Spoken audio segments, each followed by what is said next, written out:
Hey, this is Stacia, and today I'm going to share a game that I played at the Parma Chess Club.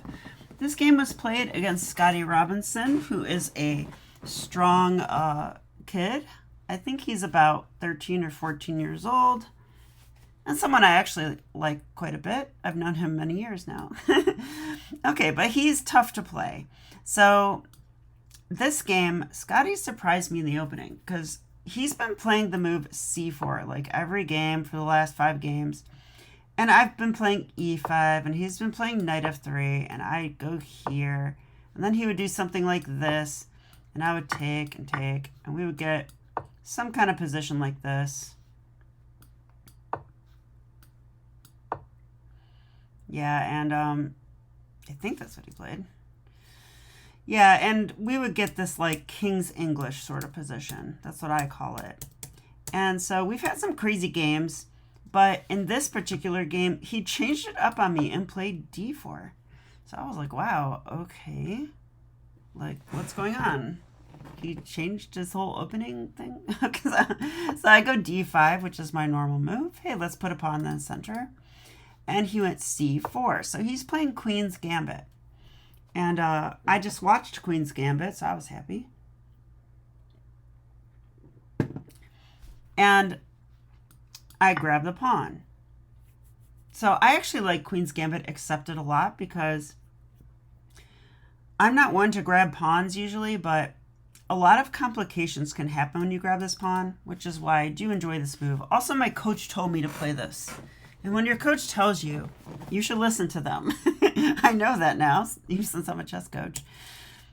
My students don't listen. All right, anyway.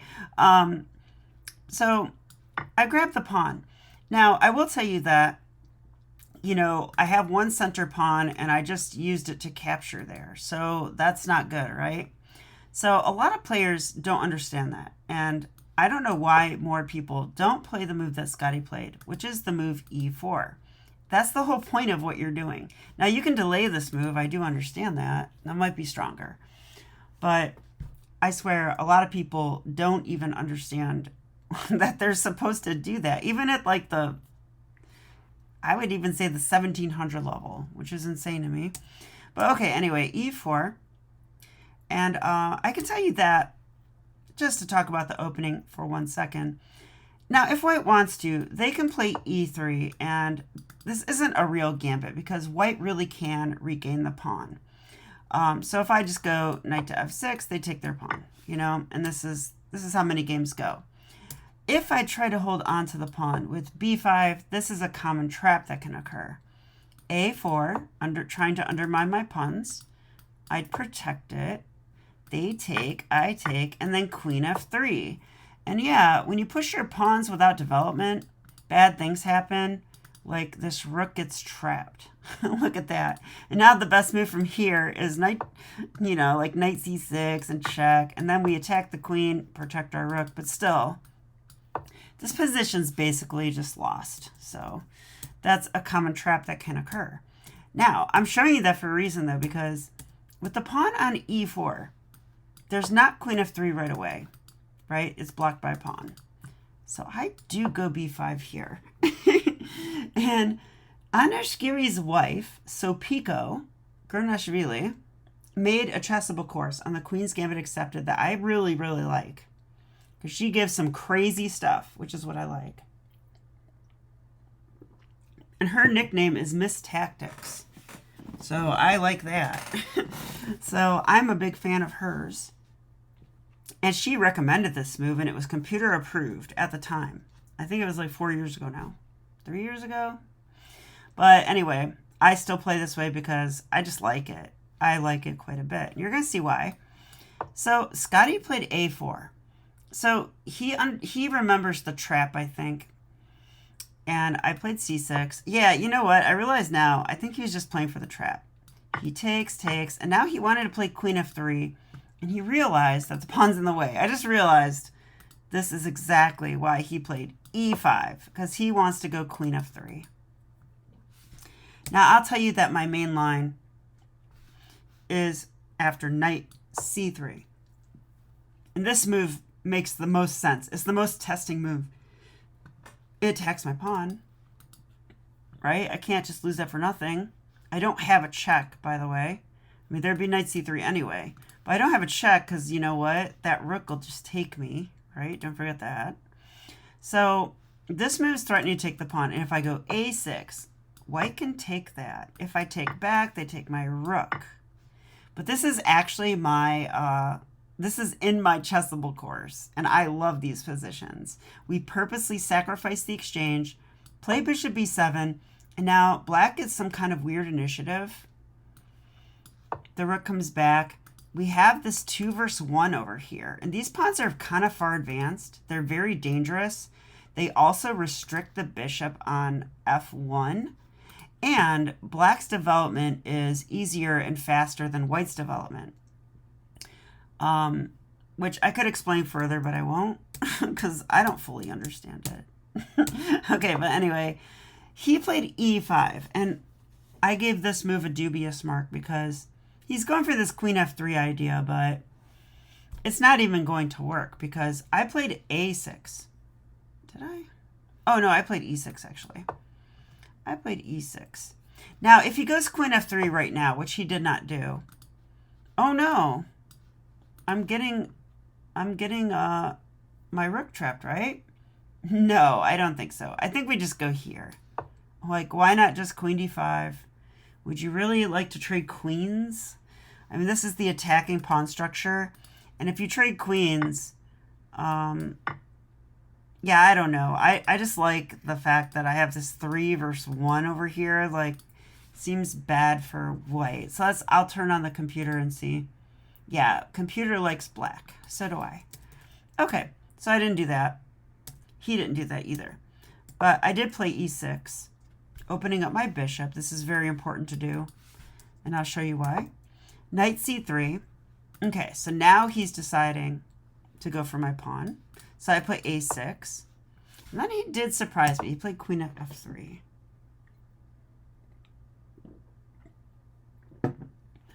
So that does attack my rook. Now, I usually sacrifice the rook, so my first thought was, can I sacrifice it and trap the queen? So I've seen other lines where I can play queen d7 and knight c6. This is one idea. But I think this just doesn't work at all because, I mean, can't they just take here? Like, why not? They can just take that. And now my knight's attacked again. My bishop's pinned. I cannot even take. And usually, if you're going to try and trap the queen like this, you need to have really fast development so you can just castle and have the rook aimed at it and trap the queen and win it. But I'm so far from that. And this I thought was losing, and I was right. Okay, another way we could try is to play queen c7. The idea is a little different here. Now if he takes, I could play bishop b7. This was my main idea here. Notice I couldn't really do that before because the knight would hang. Now I'm protecting it. But once again, I think here, it's just not quite good enough. Yeah, I remember what I was afraid of. I was afraid of this move. Okay, because if he plays this now, that wins a pawn, attacks my queen, right? If I take it, then his queen's free, right? She just is free. I'm even wondering if she can just go here and be annoying. I guess there's this then. So maybe not. But yeah, I kind of have the feeling. Oh my gosh, I just checked with the computer and it says rook a7 is better for white. It's the only move that's better for white. So that's interesting. So that means retreating the queen is bad for white. So maybe I'm getting some kind of development advantage again. Yeah, actually there's only this square, isn't there? That's the only square I see. And that's not a good square for the queen. She's really like hitting a brick wall. Doesn't have an easy reroute. So yeah, so we actually do have compensation here. Black's better. Okay, I didn't see that. I kind of stopped, you know, at this. I stopped at this and this, and I was like, oh, the queen's free. Okay, and it's a rapid game, so. Okay, but I want to learn, so that's pretty interesting. So I decided that these two moves weren't very good. My whole idea of trapping the queen isn't right. So I played rook a7, and I liked this move a lot. Now, I did see that he can go knight takes b5 here, which he did do. And here I thought rook d7 was an interesting move. Ooh, I give it a question mark. Okay, so I did analyze this with the computer. Ooh, I know why. I think I know why. Okay, so yeah. The correct move is to take the knight. Now that's going to hang our rook. I wasn't accustomed to hanging my rook when I don't have like bishop b7 with tempo. So that felt like I'm just losing. Don't forget that when we take and they take here, that they're threatening checkmate. So like I saw that and I'm like, I don't want any part of that. That doesn't feel right at all. But it turns out that after takes and takes, ooh, we have a check. Critical check. This is often a critical check. And if the bishop blocks, we take it. That's going to drag out the king, and then we have queen takes d4 check. That's going to fork the king and the rook on a7. So yeah, tactics are important, right? So now I'll show it, but I kind of remembered it. Yeah, like takes, and now check. Now what do? I mean, if you don't play this, like what, you're going to do that? You cannot do this, because now I take that. I still get the rook. Yep, you can see I analyzed this earlier. And yeah, and this is just horrible. You're blocking the bishop. The knight has no good square now. Like this, I would definitely think that we're better here too. And I could also just take the pawn, still attacking the rook. No, I can't. There's mate.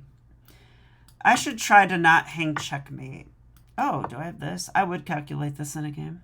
I don't think it's good though. Am I okay or not? I really doubt it.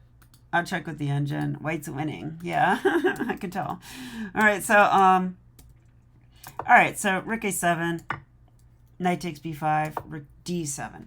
Okay, now I will tell you though, even though rook d7 wasn't the best move, it's also not bad. Like black's still slightly better in this position, according to the computer. So we're still doing good here, but this is it's very hard to evaluate these kinds of positions in my mind, because there's tactics and some pieces are active and some are not active at all. And it's just hard to evaluate. It just seems like craziness, which is kind of what I like though.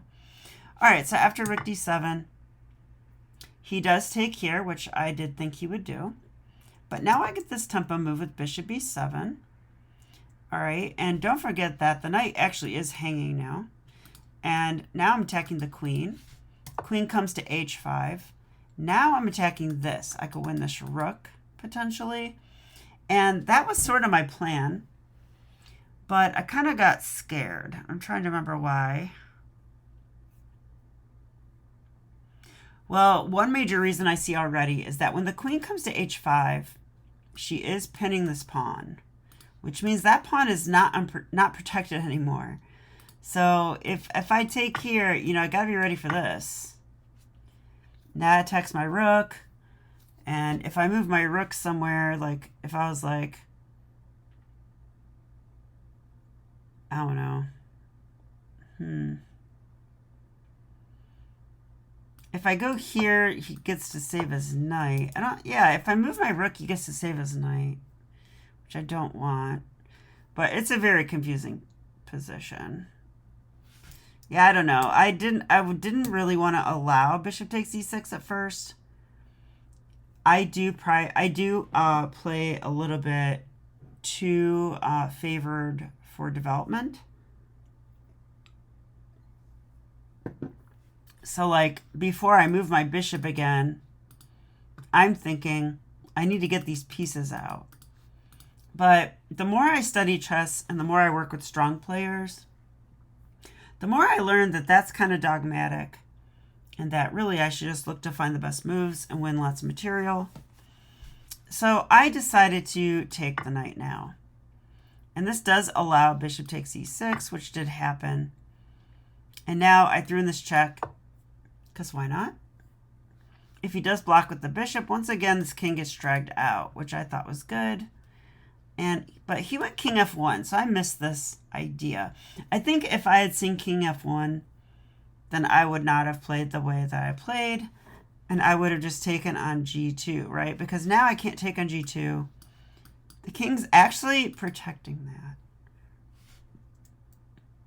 that. But I go g6. And the idea is I just unpin my pawn, right? So this bishop is actually under threat, and so is the queen. Okay, so he takes here with check. I take.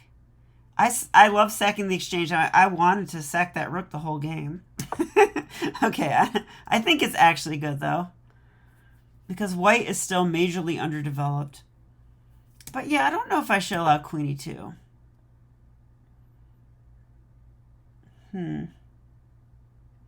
Feels like white's starting to consolidate, but also, I mean, what was white really doing? I mean, I feel like, should I really be afraid of like an attack that's happening with just two pieces? I mean, if it doesn't work, then that's just a silly idea. So I did go for this, and I went for development. Now my knight's out. Now my bishop's out. You can see that I'm getting more pieces out. Queen e2 and knight to e7. Okay. So, I mean, how do we evaluate a position like this? I'm not sure, honestly. I'm really not sure. I mean, there's different elements of chess, and if I consider them, they're all confusing here. Like, one is activity. I mean, one is king safety. Whose king is safe and whose king isn't? I guess my king's kind of safe. His king's kind of safe too, though. I'm not sure. I mean, I don't know. Center control. White has some really good pawns in the center. I do not, but I have these two bishops. My knights are kind of passive, actually, but one knight will make it to f5. This bishop's actually very active. I have no clue how to evaluate a position like this. There's loose pieces everywhere. There's tactics. I mean, I got to watch out for this. It's loose. That's loose. That's loose. Everything's loose. But on the other hand, white can barely move anything. But they could play here, I guess. But then they're moving their rook back and forth like a yo-yo. So I don't know. So he went bishop g5, which makes a lot of sense. Develops a piece and pins the knight. Oops. I thought that was a good move. And I castled. And I was like, okay, well, look, I'm castled and he's not. Now I'm getting low on time. So if there's too many sharp tactics, I'll just lose. So I've got two bishops, good development. If I ask the computer, it says this is basically equalish, and that white should play queen takes b5, which is kind of a gutsy move. Once again, you're not developing when you play that move, but I guess you are forking my two bishops. So, but computer says it's still equal because you can't just leave your king on f1 and not develop anything. So, so he went h4, and I think this is a developing move. He's going to get his rook out like this. Maybe come here. Not sure where he's going, but okay. So I put my bishop in the center with a not so subtle threat. I want to go here. Win your queen. Okay, but that to me was a lazy move. I really don't like this move at all. I'm going to give it a question mark. Because, I mean, how did I miss this? I just missed this, honestly. I was like, oh yeah, I can take the pawn. It's not protected. I mean, I was so worried about my bishops being unprotected. I forgot about the pawn. So after this, they're still kind of unprotected, right? Because this bishop is guarded by the knight, but the knight's attacked and pinned. So I'm still attacked. So this is just a horrible move, in my opinion, at least for the reasons I played it.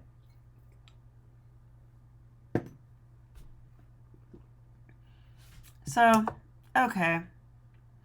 Rook e8, which is a losing move. Yeah.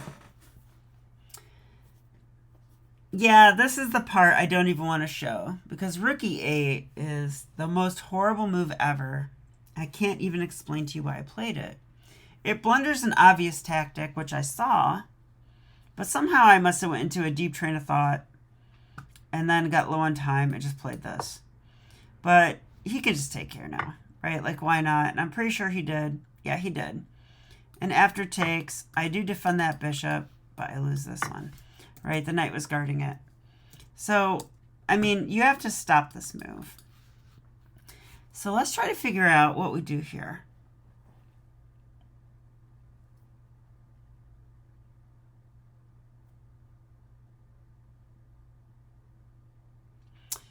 I remember the move, but yeah, it's not natural to me, which is why I didn't find it. Yeah, I think the only move is queen to b6. Queen to b6 is a forcing move. Why is it forcing? Because we're attacking their queen, that's why. So they must do something about that. They can't take this anymore because we are X-ray defending it. If they take this, now our knight's unpinned, right? We're unpinned, we'll just take it. If they trade queens, I take here. If they take here, guess what? Bishops can go backwards. So it is defended. And I think I missed, yeah, I missed that too. I missed the fact that my knight was defended backwards, which I can't explain, you know, but it happens. So that's, my explanation is it happens. So it happens sometimes. But I also missed the fact that, wait, what did I miss? I missed something else too. Yeah, I just missed the fact that my knight's overworked. Like when I played this move, I was like, oh, it's protected and everything. And I'm like, wait, it's not protected. It's pinned. I was in time pressure, obviously, as you could guess. But still, I don't want to blunder things like that. And, yeah, this happened. And after this, I played on, and I played tricky, but my opponent is pretty good. So he didn't have too much trouble untangling and just being up material. And he did go on to win the game. So this is a sad loss for me, but if we review the game, I like the way I played it for the most part. I think all of this was great. I'm kind of sad I didn't see the tactic after pawn takes, rook takes, check, here, check, here, and check. That would have been cool. But rook d7 is not so bad. And there, and yeah, I think this is a super interesting game, you know. The problem with interesting games is that I will spend more time on them. So if I'm looking to just win, flat out win, it's probably not smart. I should play easier positions. But I also really enjoyed the game, and I think I learned a lot from it. So I hope you guys did too, and I'll be back with more chess. Okay, bye.